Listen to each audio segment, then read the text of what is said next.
Hello friends, எல்லாருக்கும் வணக்கம். கேரளாவில் ரொம்ப ஃபேமஸான ஒரு ஆக்டரோட ரெசிபி தான் இது.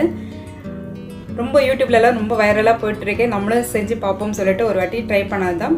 டேஸ்ட்டு சூப்பராக இருக்குங்க. நீங்கள் எல்லோரும் ஒன்ஸ் செஞ்சு பார்த்து எப்படி இருக்குன்னு சொல்லுங்கள். இதுக்கு பழுத்த நேந்திரம் பழம் தான் நமக்கு தேவை. நான் இப்போ 3 பழம் எடுத்திருக்கேன். உங்களுக்கு பிடிச்சமான ஷேப்பில் நீங்கள் கட் பண்ணி எடுத்துக்கோங்க. இதுக்கு தேவையானது பார்த்தோன்னா ரொம்ப கம்மியான இன்க்ரீடியன்ட் தான் தேவைப்படுது. 1/2 கப் துருவன தேங்காய், 1/2 கப் ப்ரௌன் சுகர், 1 ஸ்பூன் அளவுக்கு நெய். இப்போ அதுக்கு ஃப்ரையிங் பேன் வச்சுக்கலாம். அது சூடாகும்போது 1 ஸ்பூன் அளவுக்கு நெய் விட்டு நெய் நல்லா சூடாகட்டும். இப்போ நம்ம கட் பண்ணி வச்சா நேந்திரப்பழ பீசஸ் நம்ம இதில் சேர்த்துக்க போகிறோம். சேர்த்து நல்லா ஃப்ரை பண்ணி எடுத்துக்கலாம்.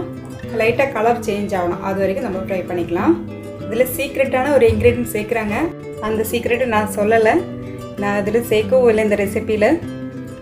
அது சேர்க்காமலே ரொம்ப டேஸ்டியாக இருக்குது. நீங்கள் எல்லோரும் ஒன்ஸ் செஞ்சு பார்த்து எப்படி இருக்குன்னு கமெண்ட் பாக்ஸில் சொல்லுங்கள். இப்போது கலர் நல்லா சேஞ்ச் ஆகிடுச்சு. நம்ம ஸ்வீட்காக ப்ரௌன் சுகர் நம்ம இப்போ சேர்த்துக்கலாம். 1/2 கப் அளவுக்கு ப்ரௌன் சுகர் எடுத்து நம்ம சேர்த்துக்கலாம். ப்ரௌன் சுகரை மெல்ட் ஆன வரைக்கும் நல்லா ஃப்ரை பண்ணிவிடுங்க.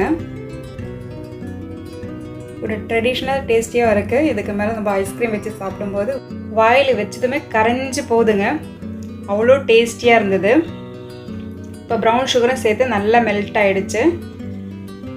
நெக்ஸ்ட்டு ஸ்டெப்பு பார்த்தோன்னா நம்ம தேங்காய் தான் சேர்க்கணும். இதில் 1/2 கப் துருவன தேங்காய் நம்ம சேர்த்துக்கலாம். இப்போ தேங்காயும் சேர்த்து நல்லா மிக்ஸ் பண்ணி எடுத்துக்கலாம். பழமும் தேங்காயும் வெல்லமும் சேர்ந்து நல்லா குக் ஆகிடுச்சு. இதோட டேஸ்ட்டும் மனமும் வேறு மாதிரி இருந்தது. இப்போ நல்லா குக் ஆகிடுச்சு. ஒரு பிளேட்டுக்கு நம்ம மாற்றிக்கலாம். இது சூடான இந்த பழத்தோடு சேர்த்து நம்ம ஐஸ்கிரீமும் வைக்க போகிறோம் மேலே.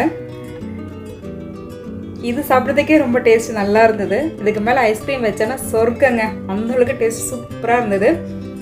2 ஸ்கூப் அளவுக்கு ஐஸ்கிரீமை வச்சு மேலே நம்ம தேனை சேர்த்துக்க போகிறோம். உங்களுக்கு விருப்பப்பட்ட மாதிரி டெக்கரேட் பண்ணிவிட்டு சாப்பிட்டுக்கலாம். அந்த சீக்ரெட் இன்க்ரீடியன்ட் பார்த்தோன்னா ஆல்கஹால் தான். அவங்க அதில் சேர்த்து செஞ்சு சாப்பிட்ருக்காங்க. நம்ம அதை அவாய்ட் பண்ணியிருக்கோம். என்னோடய வீடியோ பிடிச்சிருந்தேன்னா லைக் பண்ணுங்கள், சப்ஸ்கிரைப் பண்ணி பாருங்கள், ஃப்ரெண்ட்ஸ் அண்ட் ஃபேமிலிக்கு ஷேர் பண்ணுங்கள். இந்த வீடியோ ஸ்கிப் பண்ணாமல் பாருங்கள். அப்போ தான் நான் செய்யற மெத்தட் உங்களுக்கு கரெக்டாக தெரியும். என்ஜாய் பண்ணி சாப்பிடுங்க, ஆரோக்கியமாக வாழுங்க. தேங்க்ஸ் ஃபார் வாட்சிங்.